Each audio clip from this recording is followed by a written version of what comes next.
Hello,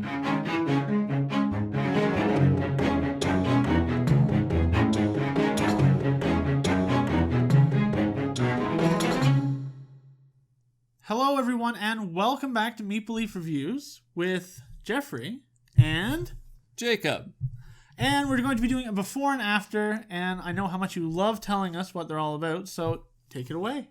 So before and after is where we give you guys our expectations before we've ever played the game. We've just read through the rules, looked at the components. Then we're going to play the game one time, come right back, and give you our first impressions. And today that game is Yokohama. Yoko what? Hama?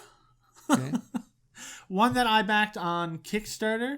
To be honest, I didn't really see much about the game before I backed it. I just thought it looked cool, so I just went ahead and picked it up. Still looks really cool.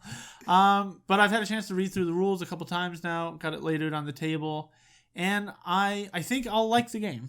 Okay. Starting off with my expectations. That's it for your expectations? I think I'm going to like it. I think I'm going to like it.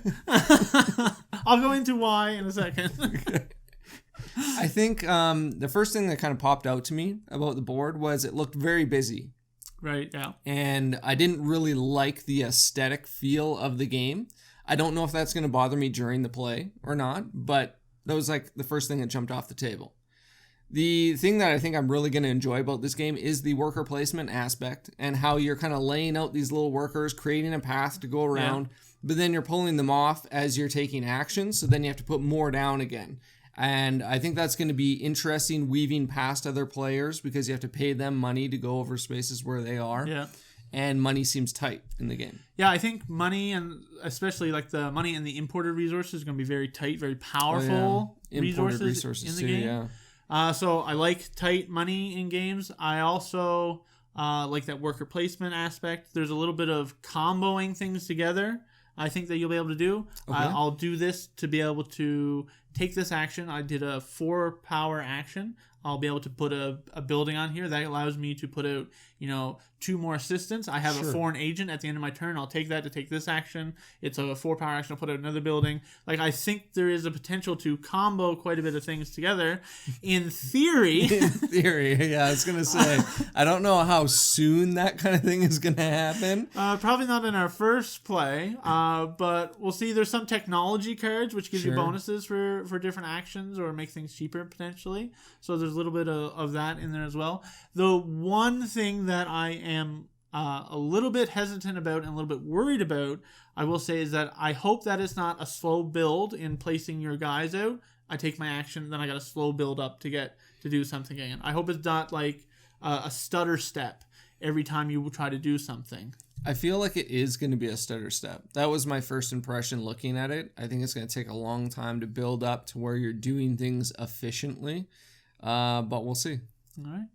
Anything else you wanted to say in your expectations? No, I think I covered the bases. I think like the other thing I just briefly mentioned was resources I think are going to be very tight. Yeah. And that's going to be a struggle to build up those resources to kind of get going. And the game might end right at the time when you feel like you got your engine going. And then it's going to be like, okay, well, game over. Yeah. Well, the good thing about that is it's not like an instantaneous end. Sure. You could potentially get 2 more rounds once the game end is triggered. So at least it's not like, oh, you were about to do something. Forget it. Yeah. I think I'm going to enjoy it. Let's get it to the table, come back, and see what we think of Yokohama. All right, let's do it. We'll see you in a bit.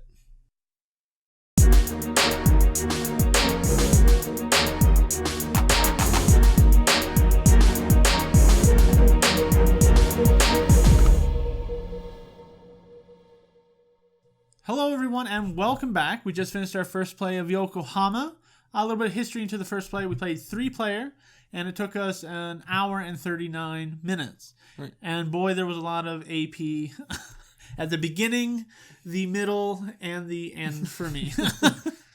I didn't really realize it. I didn't see it. It didn't feel like there was a ton of AP. Yeah. Most of my actions I felt like were pretty swift. I was ready for them. I think maybe 2 of the rounds I was just like, oh man, what do I do? Yeah, I think maybe that was because I felt like I was taking a long time, so you had a long time between your turns to take them. Sure. And then sometimes after I would take my action, I'm like, oh, I should have done this instead. seeing more optimal moves after the fact. Now that I think about it, you and Jenny were constantly passing the baby back and forth as well. Yeah. So while you were tending to that, I was just looking at the board, deciding what I wanted to do. So yeah, I didn't really notice the AP for myself. The other thing with this game is it feels like there's a lot of little gears everywhere. A lot of things to keep your mind on, your attention on. It's like you have these achievements. Okay, I'm working towards that. Then at one point, I spent the resources that I was saving for the achievement. I was like, oh no. And then you have these different country icons that you're trying to match up to get the foreign agents to be able to do extra actions. And I was like putting out all these assistants, but then I didn't have enough assistants to put out anymore. So like sometimes on my placement turns, I'd be like, oh, I only have one guy to place. So it's like suboptimal. I just felt like the entire game I was playing suboptimally. Right. Yeah, I did feel that. It wasn't the entire game, but definitely in the beginning, I was just like, oh man, like I need more guys. And there's only certain actions that you can take to pull stuff off of your board to gain more resources. And I was just like, okay, I need more resources and now, or more guys that I can put out. Now that I have more guys, I can do more and I can take bigger actions, which can put houses out. But now I don't have any houses left. So now I need money. So I need to put guys over here to go get the money. But I can't put a house there because I need the money first to spend that over here to get these off.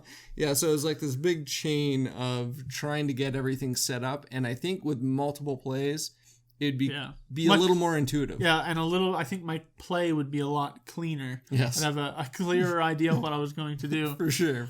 Speaking to what I mentioned in my expectations about this whole like stutter step, I didn't really feel that. I felt like I was doing consistently large enough actions. Like sometimes I might be like, oh, I wish I could do a little bit bigger action. Right. But because you're putting out potentially three different assistants in different regions, by the time you visit each of those locations, you're putting out 3 more, then 3 more, then 3 more. It builds pretty quickly where the point where you're able to do consistently good actions, I felt, throughout. Now, sometimes you build up and, like, I had this one awesome turn where I was just like, I do this and that and then this and then that and then this combos this and blah, blah, blah. I was like, yeah, so satisfying. Yeah, I did have, I think, 1 or 2 of those actions as well where you're comboing a whole bunch of things together. It was very satisfying.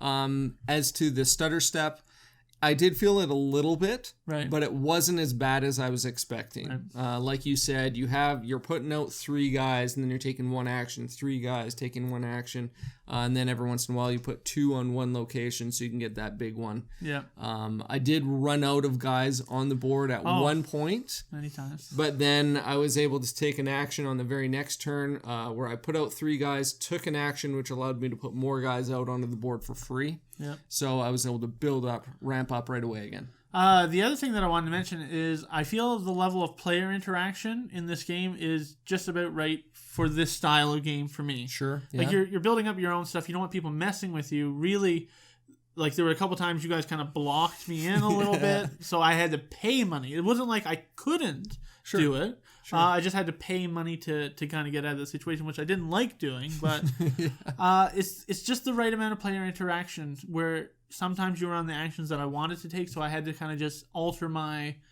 what I was going for just a little bit. Sure.